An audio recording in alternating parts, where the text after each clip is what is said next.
More than 100 people have been injured after violent clashes broke out between the Eritrean government supporters celebrating an Eritrea Day event and opponents of President Isaias Afwerki in Israel's financial capital city of Tel Aviv on Saturday.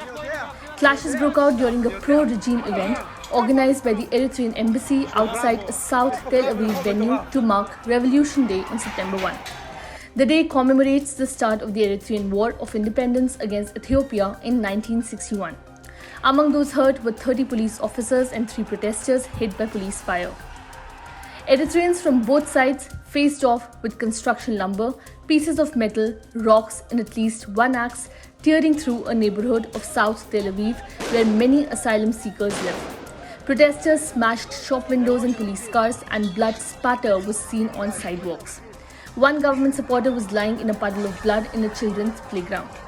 Israeli police in riot gear shot tear gas, stun grenades and live rounds while officers on horseback tried to control the protesters who broke through barricades and hurled chunks of rocks at the police. The police said that the officers resorted to live fire when they felt their lives were in danger. So, what happened in Tel Aviv? Israeli police fired stun grenades to break up the clashes, while some protesters hurled stones at police and set fire to trash bins.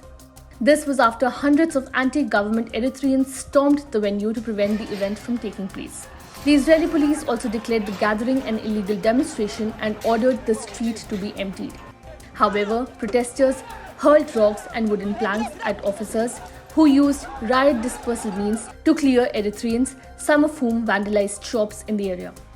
Prime Minister Benjamin Netanyahu said he would convene a meeting Sunday to discuss steps against those who participated in the clashes, including deportations. A statement by his office referred to them as illegal infiltrators. The clashes came as Eritrean government supporters marked the 30th anniversary of the current ruler's rise to power. The event was held near the Eritrean embassy in South Tel Aviv. Eritrea has one of the world's worst human rights records. Asylum seekers in Israel and elsewhere say they fear death if they were to return. Police said Eritrean government supporters and opponents had received permission for separate events Saturday and had promised to stay away from each other. At some point, the promises were broken. President Isaias' government, which has ruled Eritrea since it gained independence in 1993, has been condemned by human rights groups for being highly repressive, while the country also remains under sanctions from both the US and the UK for alleged abuses.